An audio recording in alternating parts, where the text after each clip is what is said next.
কারাগারে বন্দী সন্তানের অপেক্ষায় থাকতে থাকতে আমার কুসুমী মা চোখের জলে সাগর ভাসিয়েছেন, কাঁদতে কাঁদতে মৃত্যুর কোলে ঢলে পড়েছেন। বহু দৃশ্য আমরা দেখেছি, সন্তানের হাতে হাত করা, পরে শিকল পরানো সন্তান মায়ের জানাজা পড়েছে, বাবার জানাজা পড়েছে। আমি দেখেছি শহীদ কামরুজ্জামানকে হাত করা পড়া অবস্থায় মায়ের জানাজায় এসেছিলেন।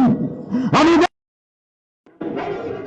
মৌলানা সাইদিকে হাত করা তার সন্তান তার বড় মায়ের জানাজা করতে ভাবন্দিয়ান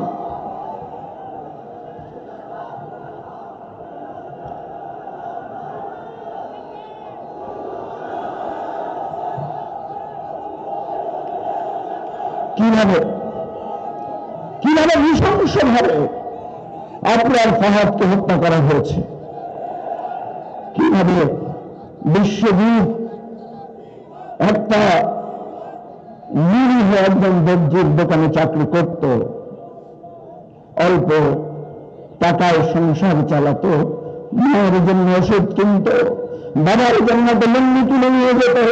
সেই বিশ্বজিৎকে শুধু মুখে দাঁড়িয়ে থাকার কারণে শিবির অপবাদ দিয়ে নৃশংসভাবে হত্যা করা হয়েছে। সেই ইতিহাস কি আমরা ভুলে গেছি? আমরা কিন্তু বারবার সতর্ক করেছিলাম, আমরা বলেছিলাম যদি এরকম করেন একদিন আপনাদের অবস্থা এরকম হবে। মুসা আলাইহিস সালাম সতর্ক করেছিলেন কাকে? ফেরাউনকে। ইব্রাহিম আলাইহিস সালাম সতর্ক করেছিলেন নমরুদকে। আমাদের পূর্বপুরুষেরা যুগ যুগ ধরে এই লড়াই চালিয়ে গেছেন। বাংলাদেশের স্বাধীনতা কামী মানুষ আইয়ুব খান, ইয়াহিয়া খানকে সতর্ক করেছিল। তারা কি সতর্কতা শুনেছে? শেখ হাসিনাও আমাদের সতর্কতা শুনেন নাই।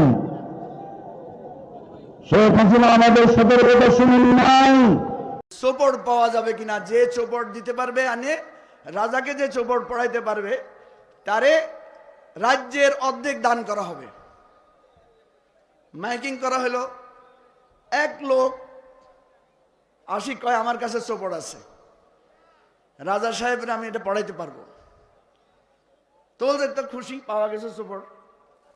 একদিন ঘোষণা দিছে, কয় রাজ্যের সব নামি দামি লোকেরা থাকবে, রাজাকে চোপড় পড়ানো হবে। সবাই আসি লাইন ধরে দাঁড়াইছে, হাজার হাজার মানুষ। তো ওই রাজারে এক রুমে ঢুকাই, ওই লোকটা কয় রাজামশাই সব দরজা বন্ধ করে দেন। সব দরজা বন্ধ করে দিস। তো কয় এবার আপনার কাপড়গুলো সব খুলিয়ে আলেন একটা একটা করি। তো রাজা তো শর্মার কাপড় সব খুলি। কাপড় খুলুম কেন? চোপড় পরিধান করিলে কাপড় শরীরে রাখা যায় না। বুঝছেননি কথা? তো রাজা আর কি করবো, আস্তে আস্তে সব খুলিয়ে লেস। কয় এবার আপনার চোখটা বন্ধ করেন। রাজা চোখ বন্ধ করছে। এই মিয়া শিশিতুন তেল কতগুলো লই রাজার সারা গায়ে মাখে দিছে। কয় রাজা সাহেব কেমন লাগিতেছে? কয় হিসল হিসল লাগে, হিসলা হিসলা লাগে। কয় আপনাকে চোপড় পরিধান করানো হয়েছে, অসাধারণ, আপনাকে এত সুন্দর লাগতেছে আপনি কল্পনাও করতে পারবেন না। কয়বার চোখ খোলেন, চোখ খুলি সাইদারে আস্তাগফিরুল্লাহ, এটা তো জন্মদিনের পোশাক পরে দিচ্ছে। কয় তুমি কি বলো, আমাকে সুন্দর লাগতেছে, আমার গায়ে তো কোনো কাপড়ে নাই। কয় নিয়ম হচ্ছে যিনি চোপড় পরিধান করেন উনি চোপড় দেখতে পান না, এটাই নিয়ম। আপনাকে অসাধারণ সুন্দর লাগছে, পৃথিবীর শ্রেষ্ঠতম সুন্দর লোক লাগতেছে। এখন আপনি ঘোষণা দিন নামেন, দেখবেন মানুষে আপনারে হাততালি দিব, সবাই আসি আপনারে পদচুম্বন করবে। তো কয় তাইলে? কয় এখন আরে অর্ধেক সম্পদ দিয়েলান, আমি যাই গই। কেন? চোপড় পরিধান করে বাইরে হওয়ার আগে দিয়ে যিনি চোপড় পরায় তাকে চলে যেতে হয়, এটাই নিয়ম। তো দিয়ে দিছে, হাতে হিসেনের দরজা দিয়ে বাইরে গেছে। রাজা দরজা খুলি বাইরেছে, মানুষে তো চোখ ডাকি আস্তাগফিরুল্লাহ, রাজা এটা কি, রাজার তো কিচ্ছু নাই, তো হাগলে গেছে কই। শেখ হাসিনার সব আসিল, কিন্তু শেষ মুহূর্তে এসে ওনার সাপোর্ট করবার ইচ্ছা হয়েছিল। শেখ হাসিনা আপনাকে আপনার লোকেরা নানা প্রশংসা করে ওবায়দুল কাদেরের মতো একটা জঘন্য লোক আপনি পুষেছেন। শেষ পর্যন্ত আন্নারে গরম ভাত খাইবার লাইও দেয় না। ভবিষ্যতের নেতাদের উদ্দেশ্য করে বলছি, সভাসদ প্রশংসাকারীদের কাছ থেকে সরে থাকেন, বাস্তবতায় আসেন। বাংলাদেশের মানুষের রক্তের ঋণ শোধ করার জন্য নতুন রাজনীতির কথা আমরা বলছি, নতুন রাজনীতির পথে আসেন। পুরানো রাজনীতি ঝেড়ে ফেলেন, পুরানো রাজনীতি আর আমরা দেখতে চাই না। পুরানো রাজনীতি করে করে এই দেশটাকে ধ্বংস করে ফেলেছেন। আমরা বাংলাদেশকে নতুন একটা কথা আমরা বলতে চাই। প্রিয় ভাইয়েরা, জানেন আমরা সবাই মিলে চেষ্টা করে ফেনীতে বন্যার স্থায়ী সমাধানের জন্য প্রায় 4.5 কোটি টাকার একটা প্রকল্প আমরা সবাই মিলে পাশ করিয়েছি। কিন্তু এই 4.5 কোটি টাকার প্রকল্প ক্ষমতায় কে আসলে সঠিকভাবে কাজ হবে বলেন? কোন পক্ষ আসলে?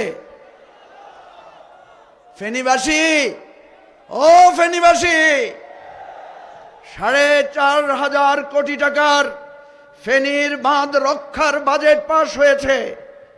কাকে এমপি বানাইলে, কারে ক্ষমতায় বসাইলে এই 4.5 কোটি টাকার কাজ ঠিক মতো হবে? আর কাকে এমপি বানাইলে তার অর্ধেক পাচার হইয়া দুবাই, সিঙ্গাপুর, মালয়েশিয়া যাইব গই, এই বিচার আপনারা চিন্তা করে দেখেন। আমরা মেডিকেল কলেজের কথা আপনারা জানেন, আমাদের নেতা জনাব লিয়াকত আলী ভূঁইয়া সহ আমরা কয়েকদিন আগে স্বাস্থ্য উপদেষ্টার সাথে দেখা করে ফেনীতে একটা প্রাইভেট মেডিকেল কলেজ আবার চালু করা, পুরানোটা ফেনীর মেডিকেলকে 500 বেডে উন্নীত করার জন্য আমরা পদক্ষেপ নিয়েছি কিনা, দরখাস্ত জমা দিয়েছি কিনা? তাহলে আমাদের কোনো প্রতিশ্রুতি না, আমাদের একই কাজ। ভাই সব, ফেনীতে এয়ারপোর্ট কেন দরকার? মানুষে কয় ঢাকার এত কাছে এয়ারপোর্ট কিলে লাগবে। আরে ভাই, ফেনীতে যদি এয়ারপোর্ট দেন, সকাল বিকাল যে ইনকাম হবে বাংলাদেশের অন্য কোনো এয়ারপোর্টে এত টাকা ইনকাম হবে না। কারণ এখানে এয়ারপোর্ট অলরেডি ছিল, আসল না? তো আমরা তো নতুন কিছু চাইয়েন না। আমাদের প্রবাসীরা এখানে আসেন, প্রবাসীদের জীবনের ক্ষত যন্ত্রণা, ফেনীর উন্নয়নে প্রবাসীদের বিরাট ভূমিকা, অথচ প্রবাসীদের যাতায়াত, প্রবাসীদের নিরাপত্তা, প্রবাসীদের কোনো কিছুর জন্য তারা কাজ করে না। আমরা প্রবাসীদের ভোটাধিকারের জন্য কাজ করেছি। ফেনীতে ক্যান্টনমেন্টের কথা বলেছি। ফেনীতে গ্যাস সংকট, এটা জাতীয় সমস্যা, এটা সমাধানের জন্য আমাদের ঐক্যবদ্ধ একটা পদক্ষেপ গ্রহণ করতে হবে। এখানে খেলার মাঠ নাই তরুণদের জন্য যদি খেলার মাঠ না থাকে, এখান থেকে মুস্তাফিজ কিভাবে তৈরি হবে বলেন? এখান থেকে মেসি, নেইমার কিভাবে তৈরি হবে? ফেনীর প্রত্যেক ইউনিয়নে, ওয়ার্ডে খেলার মাঠ যদি থাকে, আমি নিশ্চয়তা দিচ্ছি ফেনী থেকে আগামী দিনে কয়েক ডজন মুস্তাফিজের জন্ম হবে ইনশাআল্লাহ। আমরা সেজন্য কাজ করব। ফেনীর কৃষকদের জন্য আমরা কিন্তু প্রতিশ্রুতি দিচ্ছি না, আমরা বলছি আমরা এগুলোর দাবি তুলব এবং এগুলো নীতি নির্ধারণী পর্যায়ে নিয়ে আমরা এগুলো বাস্তবায়ন করব। লাল পোলে দাঁড়ায় আমি 1 ঘন্টা দাঁড়িয়ে দেখলাম একটা পুলিশ নাই। অন্তত 8-10টা সার্জেন্ট বা পুলিশ যদি থাকতো, লাল পোলে কি এই দুর্ঘটনা ঘটতো? তাহলে আমাদের এই জিনিসগুলো করতে হবে। অনেক কথা বলার ছিল, আমি একটা আজকে দাবি জানাচ্ছি। আমাদের লিয়াকত আলী ভূঁইয়া ভাই, আপনারা জানেন, আপনারা যাকে লিয়াকত স্যার বলে সম্মান করেন, ফেনীর যেখানে আমি গিয়েছি সবাই আমাকে, আমি মানুষের জিজ্ঞাইলাম আগে আর চিনেননি? কয় চিনি তো। আগে গোমা চিনেন কেন? কারণ লিয়াকত আলী ভূঁইয়ার বদলে হন আইসেন না। ফেনীর লোকেরা আমাকে কার নামে চিনে? লিয়াকত ভাইয়ের নামে চিনে। শত্রু হিসাবে না বন্ধু হিসাবে? হইলে হইলে মনে করছে শত্রু। অন কয় হেমিয়াত লিয়াকত আলী ভূঁইয়ার শিষ্য। আমি দাবি করছি, প্রতিশ্রুতি দিচ্ছি, লিয়াকত ভাইয়ের সম্মান আপনাদের ভোটাধিকারের উপর নির্ভরশীল। আমরা যদি এই ফেনীর জনগণের রায় পাই, লিয়াকত ভাই যাতে বাংলাদেশের জাতীয়ভাবে ভূমিকা রাখতে পারে, সেরকম একটা জায়গায় লিয়াকত ভাইকে আমরা ইনশাআল্লাহ অবস্থান করাবো। সংগ্রামী সাথী ও বন্ধুগণ, ফেনীর মানুষ যদি এক হয়, পরিবর্তন আসবনি? একত্র রইবেন নি আপনারা? ঈগল মার্কা, দাড়িপাল্লা, এই দুই মার্কা আমরা একতাবদ্ধ হব কিনা? আমাদের কোনো ভেদাভেদ নাই। ফেনীর মানুষ যদি এক হয়, আলো আসবেই। আমরা ঐক্যবদ্ধ বাংলাদেশ চাই, ঐক্যবদ্ধ ফেনী করতে চাই। একটা ওয়াদা আপনাদেরকে দিতে চাই, এই কাজ করতে গেলে আমাদের ভুল হবে কিনা? কিন্তু আমরা কি ভুলের মধ্যে থাকব? আমরা ভুল ধরিয়ে দিলে আমরা নিজেদেরকে সংশোধন করব। এটাই আমাদের রাজনীতি। নির্বাচন নিয়ে যারা টালবাহানা করতে চাচ্ছেন, যদি করেন, আর একটা 5ই আগস্ট এই ফেনী থেকে শুরু হবে বলে দিলাম। সংগ্রামী সাথী ও বন্ধুগণ, শেষ কথা, একদম শেষ। রহিম ভাই হিসেবে খায় দিছে। সতর্কতা, আপনারা আমার জন্য অনেক কষ্ট করছেন। পরশুদিন রাতে ফেনী শহরে 2 ঘন্টা মিছিল করে আমি দেখেছি একজন ভাইয়ের মুখ মলিন হয় নাই।